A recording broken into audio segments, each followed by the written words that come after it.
Halo semuanya, bersama Jamal di sini. Apa kabar kalian semua? Di video kali ini gue akan memperkenalkan sebuah segmen baru buat kalian semua yang gue beri nama segmen Movie Talk.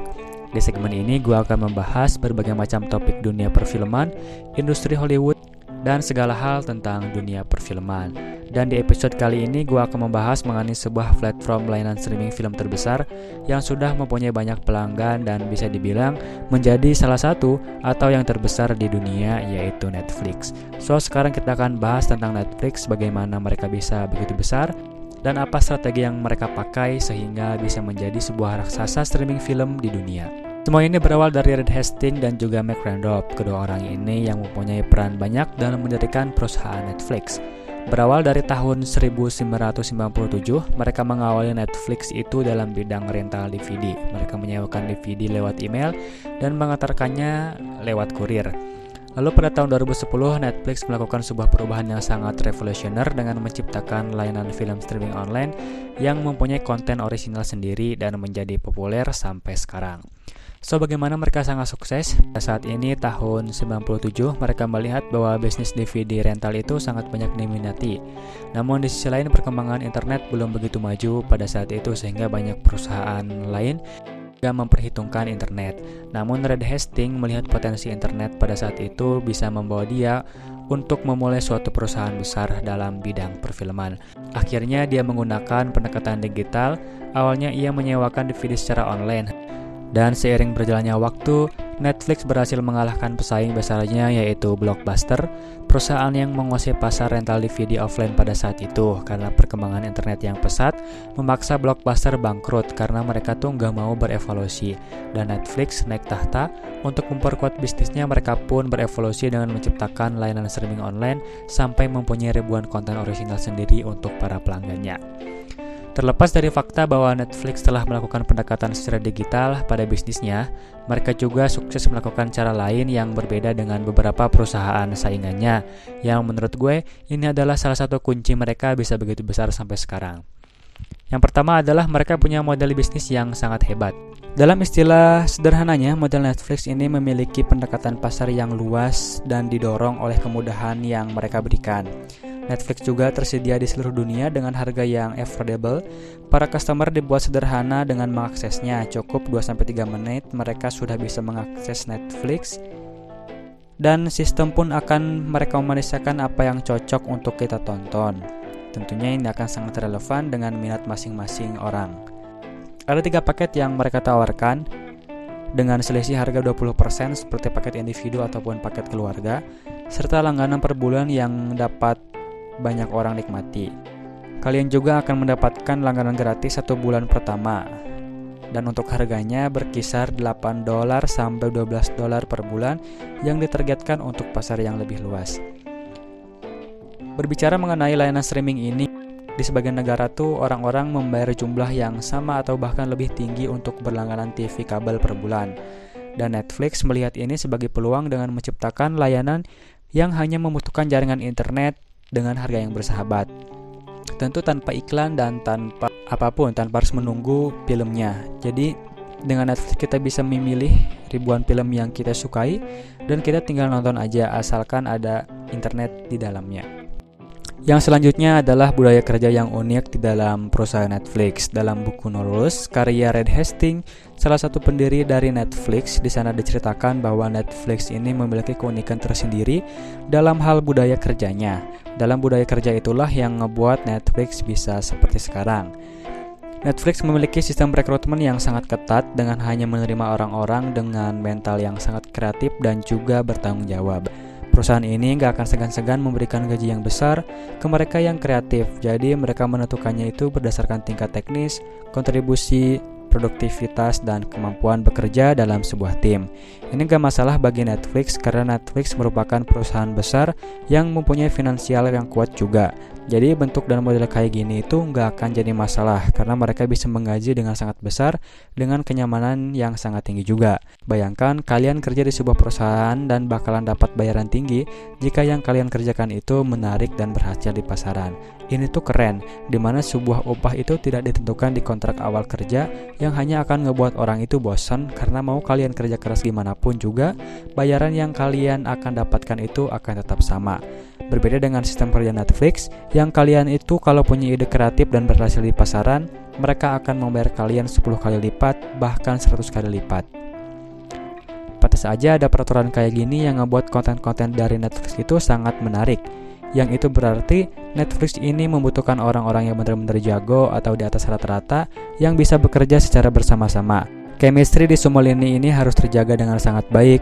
Perusahaan ini harus diisi dengan orang-orang yang elit di kelasnya dan harus mencintai apa yang mereka lakukan.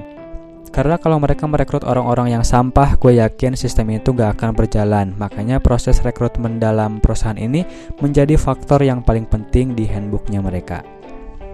Ada lagi budaya kerja yang unik, yaitu mereka selalu melakukan keterus-terangan ataupun transparansi ke setiap orang ataupun setiap karyawannya di Netflix. Mereka diminta untuk membangun iklim komunikasi yang sangat dewasa, menerima semua masukan, kritik, resiko, serta reward yang akan mereka terima. Kalian di sini pasti tahu film kayak Stranger Things, The Queen's Gambit, Bird Box, The Umbrella Academy, dan semua konten originalnya Netflix. Semua itu terkenal karena plotnya yang keren, visualnya yang bagus, sampai storyline-nya yang sangat menarik. So, semua ini diciptakan di lingkungan tanpa adanya toxic communication yang ada di lingkungan kerja mereka. Di Netflix, keterbukaan itu sangat penting agar mereka bisa nyaman ketika bekerja. Budaya organisasi yang kuat akan memberikan stabilitas pada organisasi itu, seperti halnya pada perusahaan Netflix yang memiliki budaya organisasi yang mana di dalamnya itu menerapkan nilai-nilai utama yang dijunjung tinggi, yaitu fleksibilitas, kejujuran, dan keterbukaan. Dengan kata lain, perusahaan ini mendorong karyawannya untuk berpikir mandiri dan kreatif daripada hanya melakukan yang dianggap benar oleh atasan mereka. Untuk mewujudkan hal itu, Netflix juga menghapus aturan terkait pengeluaran atau spending dan perjalanan, kebebasan jam kerja, dan memberikan liburan tanpa batas. Hal ini tentunya menjadi kebijakan yang sangat menarik bagi karyawan, karena pada umumnya perusahaan hanya memperlakukan jatah cuti 14 hari dalam setahun, namun Netflix memperbolehkan karyawannya itu cuti kapanpun dan berapa lama pun. Netflix juga mengharapkan karyawannya itu dapat berjuang untuk keunggulan dan bekerja sebagai tim untuk mencapai hasil yang terbaik yang mereka bisa. Adapun dampak dari kebijakan tersebut adalah meningkatnya produktivitas, kreativitas, membuat karyawan lebih inisiatif, tingginya tingkat kepuasan karyawan, tingkat kesejahteraan karyawan meningkat, meningkatnya kepercayaan serta rasa hormat karyawan terhadap perusahaan, dan jam kerja yang fleksibel dan optimal. Itu adalah salah satu budaya kerja yang sangat unik di Netflix yang membuat Netflix bisa sebesar sekarang. Lalu yang selanjutnya adalah pemanfaatan teknologi. Ada satu poin khusus dalam strategi pemasaran yang ngebuat Netflix tuh bisa sebesar sekarang, yaitu adalah pengelolaan big data dengan Customer Relationship Management atau disingkat CRM, atau bahasa sederhananya adalah di saat kita menonton Netflix juga menonton kita. Yang dimaksud big data di sini adalah data pelanggan atau subscriber yang berlangganan. Contohnya, histori konten yang kita pilih atau kita tonton. Kalau kita mulai berlangganan Netflix, pasti kita akan disuguhkan opsi genre apa aja yang kita minati. Itu semua masuk ke dalam big data Netflix dan dimanfaatkan dalam algoritma sistem dalam memenuhi keinginan pelanggan. Netflix itu memiliki basis data pelanggan yang sangat banyak yang mereka gunakan untuk memberikan rekomendasi konten kepada kita semua, memutuskan program apa yang akan ditawarkan, atau bahkan mengembangkan konten eksklusifnya dalam upaya untuk melayani kita yang berlangganan agar lebih baik lagi. Itulah kenapa nggak ada perusahaan lain yang mengenal pelanggannya selain Netflix. Huruf R dalam CRM yang berarti relationship inilah yang ngebuat Netflix sangat sukses. Mereka berhasil membangun hubungan dengan pelanggan dan memberikan konten eksklusif tiap akunnya. Misalnya, Netflix menggunakan data tentang riwayat penayangan untuk membuat rekomendasi konten yang disukai kepada kita. Tentu mengarungi 60.000 judul series untuk memutuskan apa yang akan kita tonton itu bisa sangat melelahkan. Jadi ketika pelanggan baru mendaftar, Netflix meminta kita untuk memilih genre film dan TV yang kita sukai dan menilai setiap judul konten yang sudah kita tonton. Kemudian mereka akan terus memberikan referensi ke kita sesuai apa yang kita suka. Jadi secara nggak langsung, Netflix ini membuat kita enggan keluar dari aplikasi ini karena dibuat terus-terusan menonton konten yang kita sukai. Ini semua mirip algoritma YouTube lah, seperti itu.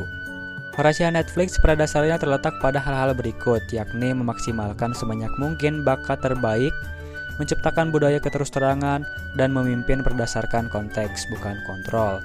Dan perusahaan mendorong karyawan untuk berpikir mandiri dan kreatif daripada hanya melakukan yang dianggap benar oleh atasan. Dengan adanya budaya yang baik, yang tepat seperti di Netflix akan mendorong komitmen perusahaan dan meningkatkan konsistensi karyawan, loyalnya karyawan, serta memberikan manfaat bagi perusahaan baik jangka pendek maupun jangka panjang. Dari fondasi itulah Netflix telah menjelma menjadi salah satu perusahaan berbasis digital yang dikenal banyak orang saat ini dan bisa membuat perusahaan kompetitor lainnya mencontoh budaya organisasi seperti Netflix agar maju dan berkembang. Itulah gambaran singkat bagaimana sejarah Netflix, kenapa mereka bisa begitu besar, sistem kerjanya kayak gimana, dan rahasia apa yang dipakai oleh Netflix sehingga bisa menjadi raksasa yang begitu sukses. Buat kalian yang ingin baca artikel lengkapnya langsung aja kalian lihat di kolom deskripsi, gue sudah tulis semuanya di sana linknya. Mungkin segitu aja pertemuan kita di Movie Talk kali ini. Sampai jumpa di video selanjutnya. Terima kasih yang sudah menonton. Sekian dari gue Jamal. I see you guys next time.